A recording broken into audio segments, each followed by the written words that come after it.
be an extra fee for that. Exactly! But none of them believed me!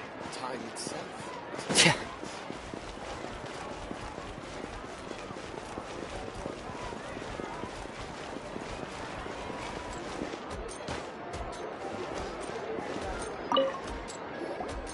Welcome to LeChaux's Clockwork Workshop. How can I help you? Hello. I'd like to know if anyone has purchased some special components lately. Special components? Sorry, could you be more specific? I mean the kind of components that aren't typically used for clockwork toys, but for firearms. Huh? For firearms? No, we don't sell those sort of things here. Don't misunderstand. I'm not here to cause any trouble.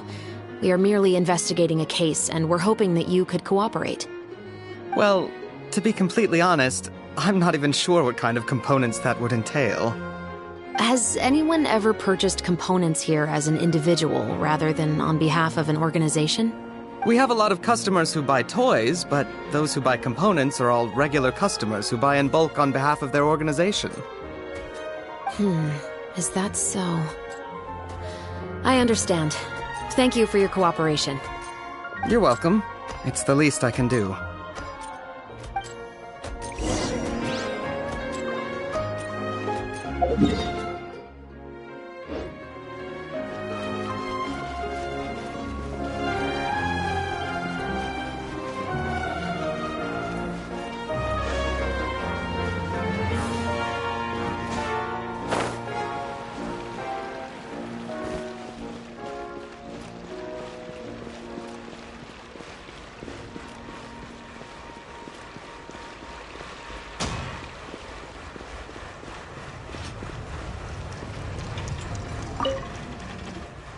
Oh, hey, Chevres.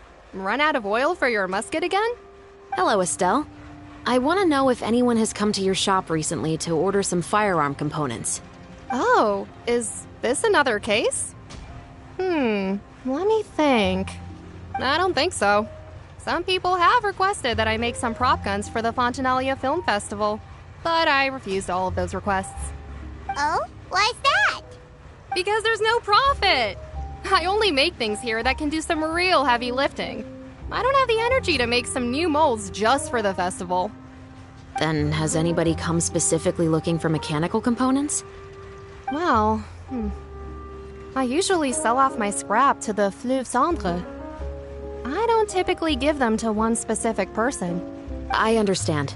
Thanks for your cooperation. Don't mention it. Always happy to have the Musketeers' patronage. Seems like we haven't found any leads to go off yet. Yeah, unfortunately. Alright, let's head to Fleuve Cendre next. Huh? Are you sure? People might not be so thrilled to see the captain of the special patrol there. You think so, huh? Then I guess you don't know. Huh? Know what? That I grew up in Fleuve Cendre.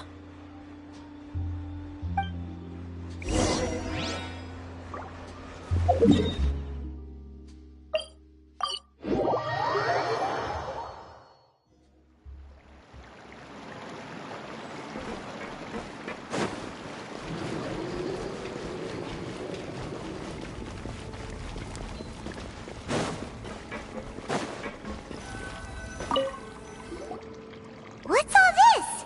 Some broken planks and barrels, as well as some liquor bottles? Yes, but have a closer look, Paimon. Even though somebody has purposefully tried to clean them up, these are obviously marks from musket bullets. In other words, someone was here trying to improve their shot. They were using the barrels and bottles for target practice. Could it have been the killer? Your guess is as good as mine.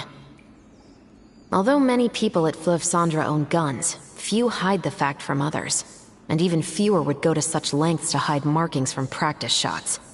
Anyway, let's go. There might be more to this.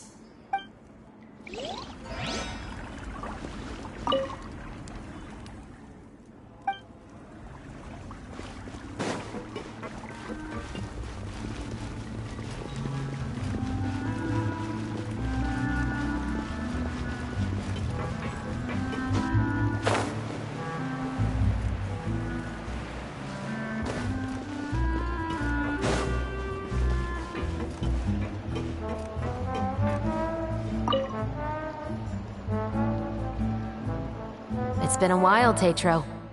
Please, just get on with your request. I want to know if you've heard anybody talking about muskets lately.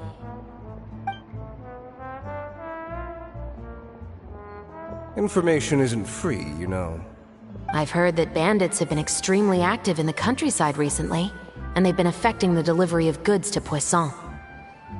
I can allocate some more manpower to help out with that problem. What do you say? You're still as helpful as ever. One of our men got drunk at dinner about a month ago and lost his gun. 3 days later, it turned up in the corner here. What's weird about that? He just forgot where he put it, right? This is Fleuve Cendre, my friend. Anything of value left in the tavern won't ever make it to the next day. But that gun turned out to be an exception. It didn't get any new wear and tear on it, and didn't even appear to have been fired. We were quite mystified as to what could have happened. I suspect it came back because the weapon was already known to the guards. You mean, a criminal was afraid the Marechaussee Phantom would use the shot marks to track them down? Maybe. But if that's the case, the culprit really took great care to avoid getting caught. I didn't say anything about a criminal. In Fleuve Cendre, knowing who was killed is as easy as knowing what clothes you're wearing today. It's the guy living in the east side, isn't it? I've never liked him. Every time he's here, he just orders a drink and sits there with a nasty look in his eyes. So, who was the one who lost the gun in the first place? Don't bother. Even if you ask, he wouldn't admit to owning a gun to some strangers. Not to mention the captain of the Special Security and Surveillance Patrol. He's right. I know you grew up here, Chevres. Even though you're on good terms with the Spina, you've still been gone too long. Not many people know you here now, and a lot of people don't like the Special Patrol. I know. So take my advice and don't show your face too much around here. It's for your own safety. I'll come and go as I please, and I'm afraid I'll be appearing more often due to my work. All right. Don't say I didn't warn you.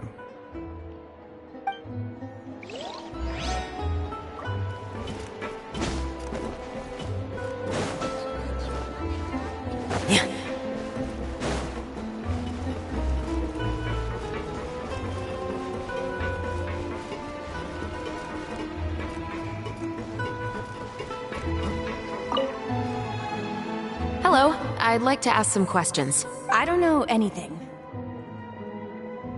Don't worry, I'm not here to arrest anybody. You say that now. It's the truth. Here, take this as my guarantee. Wait, did Paimon just see what she thinks she saw? Is the captain of the Special Patrol bribing a citizen?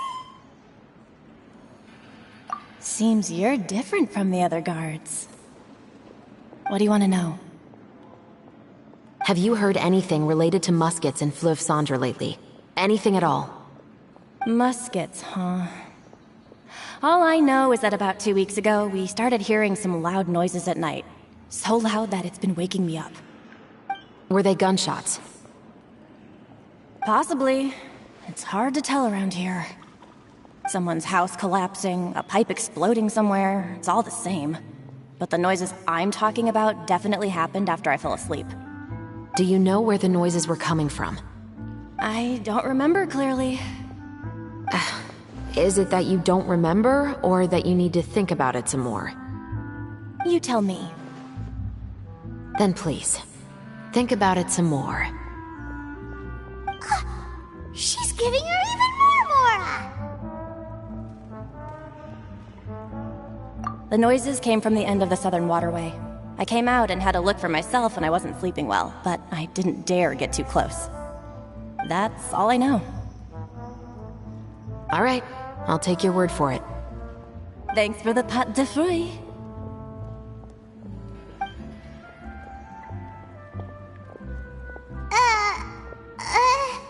No need to be surprised. I grew up here, remember? I know how to get people around here to talk. My apologies, I'm all out of sweets. Though I do have some other tempting snacks in my custody. fries, fried chicken, and even onion rings.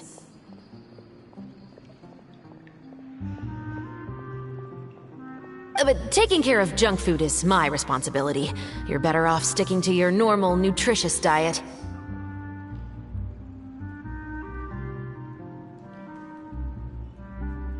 Now then, let's keep going.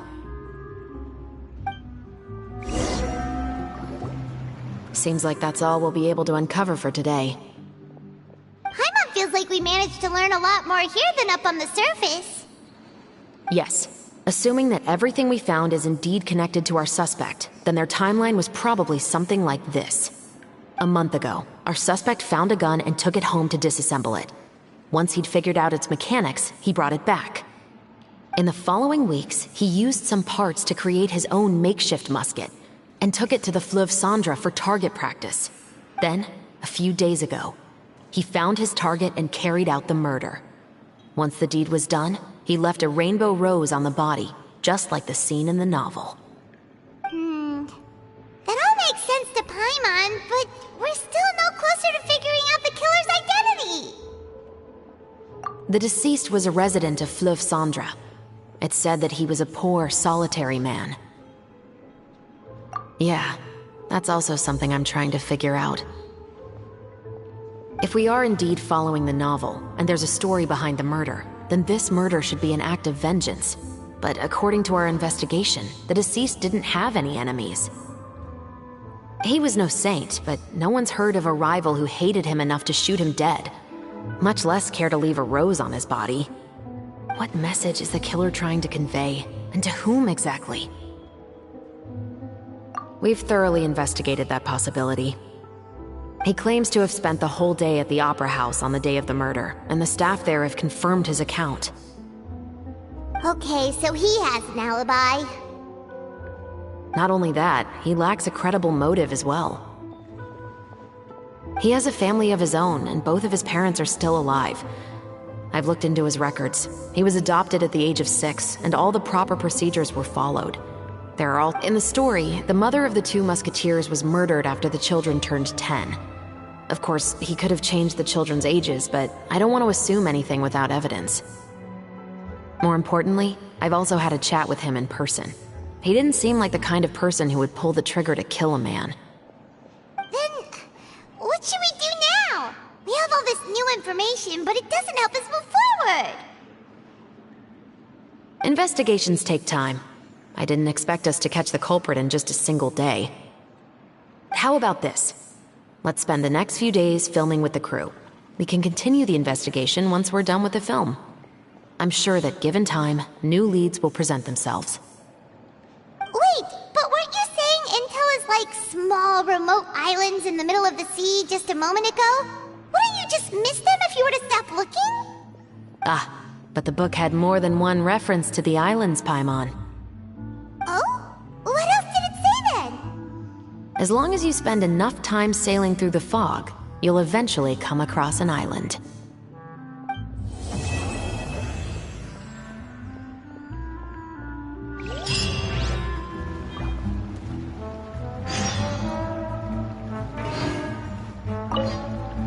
What? Never thought that the captain of the security and surveillance patrol could come from the Fleuve Cendres? Honestly, I'm pretty shocked too. There used to be a time when I thought I would never be able to join the guards. But as long as you can distinguish yourself through your accomplishments and skills, you'll eventually be recognized for your worth. If you look at it another way, my life at Fleuve Cendres has actually taught me a lot of valuable skills. Skills like how to barter with criminals or how to think in their shoes. Of course, I'd appreciate it if you could keep this a secret between us. I imagining things? Or is all this standing making me dizzy?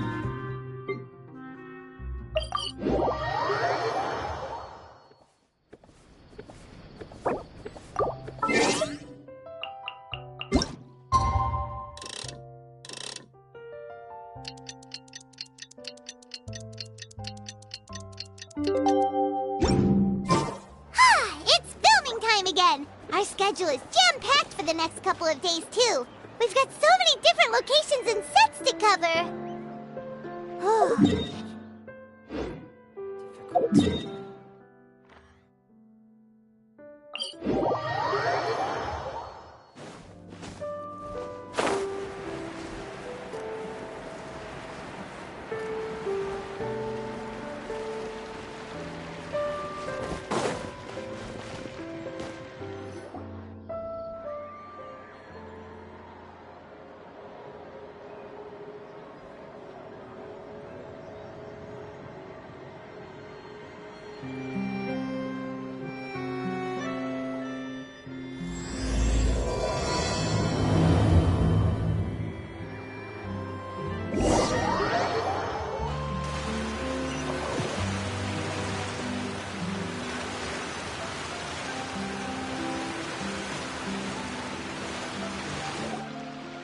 work, everyone. We're looking to wrap with our two main ladies today. I can already smell our success. What do you mean, looking to wrap? Oh, aren't you the expert now? This upcoming scene is the two musketeers' final confrontation with the Baron. There will be quite a bit of action, but no choreography beyond what we've already rehearsed. Anyway, get ready. Lights, camera, action! The view is beautiful tonight. It reminds me of that fateful night 10 years ago. And now that I've said it, I can even make out the faint fragrance of herbal tea in the air. Enough, villain! It's time that you pay for the death of our mother! My dear Iris, have you forgotten your manners? How can you speak like this to your own father? I'd sooner swallow all of my teeth than call you father. What did I expect? Seems the daughters have turned out to be just as obstinate as their foolish mother. In this world, Mora and status is everything. She thought she could blackmail me using her children and force me to grant her recognition and concessions? Ah, how naive can a woman be? Mother never asked a single thing of you. All she wished was for us to live a peaceful life, just like the others. It was you who personally brewed the poison of prejudice and sent Mother to her death. Compared to that deadly poison, the 2 bullets that will soon pierce through your heart will be like sweet mercy.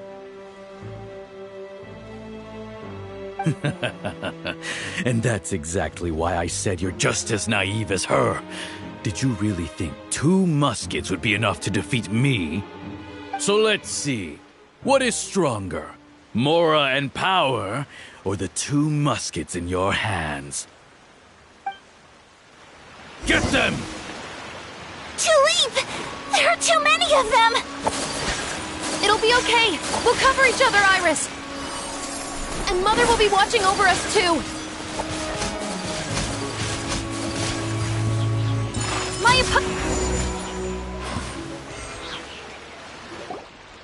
You've lost.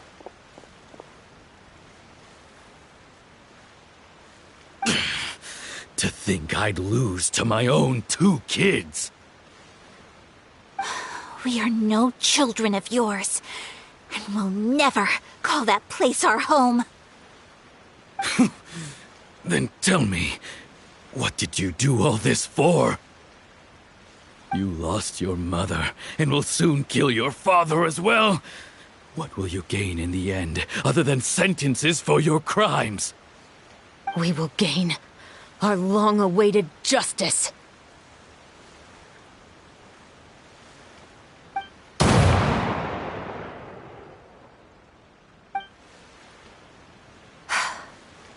It's over. Finally, it's over.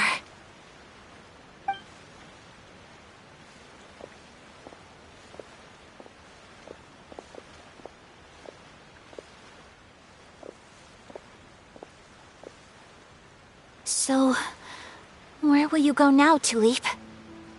I'm not too sure, Iris. Maybe somewhere with lots of flowers?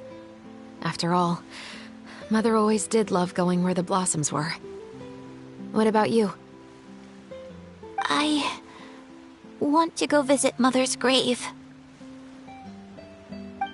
Yeah, that's not a bad idea.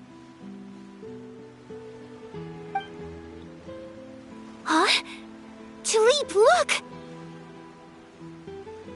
What is it? It's Mother's favorite. The rainbow rose. Look, it's blooming again.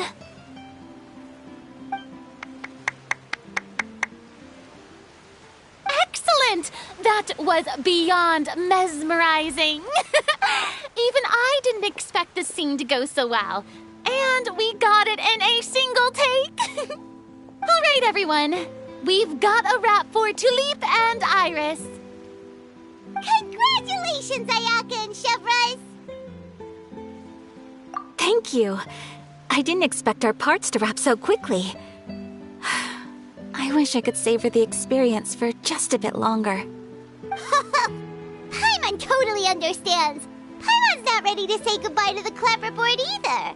Filming has really been a lot of fun. You were great too, Chevres. The way you said, long-awaited justice. It gave Paimon chills.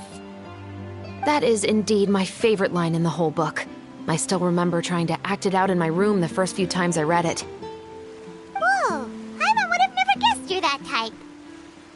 Who doesn't like stories where the guilty are punished and justice prevails over evil? Don't forget, I'm the captain of the Special Security and Surveillance Patrol. Captain, I have something urgent to report. Please excuse me, everyone. I'll be back in just a moment. It's okay, don't worry about us.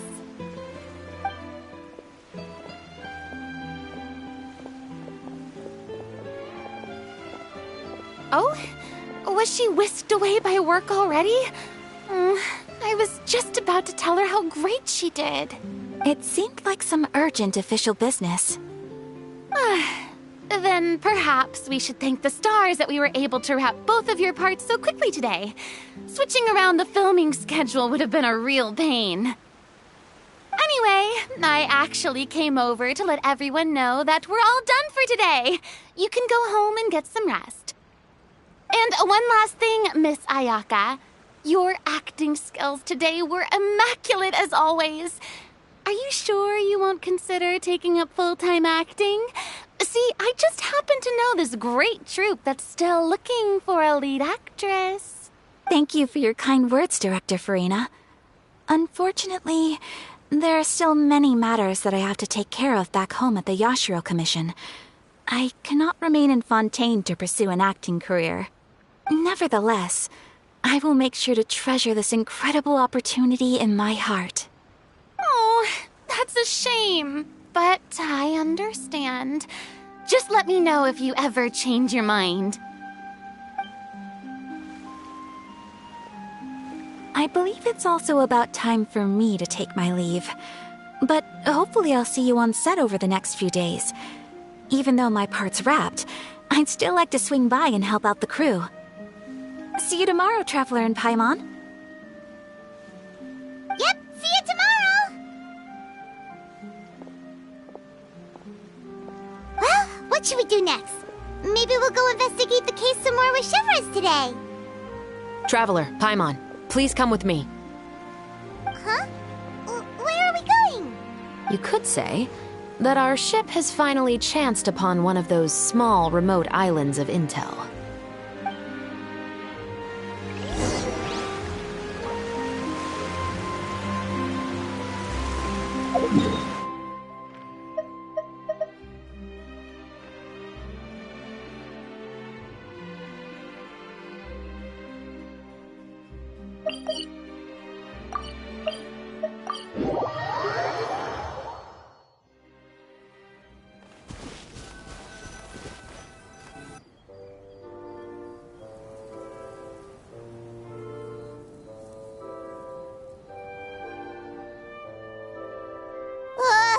Paimon's exhausted. Paimon definitely didn't expect having to float this far after a full day of filming. So, Chevres, why did you take us here? Affirmative. It wasn't anything conclusive, but it should show us a clear way forward. Have you ever heard of someone by the name of Emily? Oh, you mean that famous perfumer?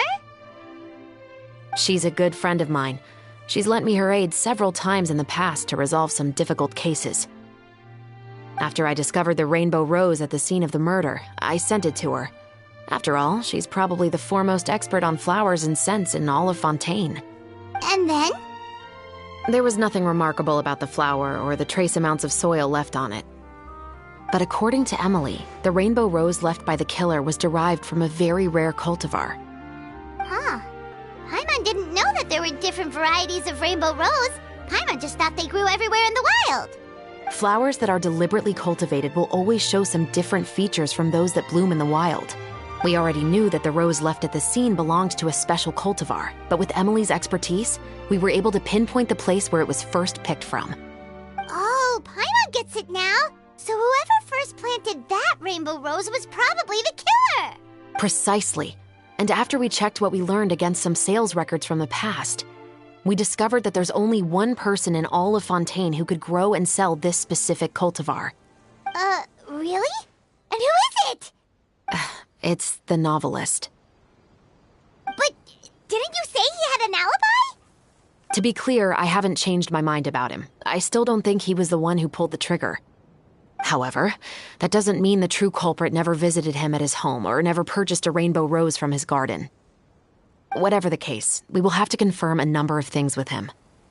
So you mean the next place we need to go is... Yes, we're going to pay him a visit at his home.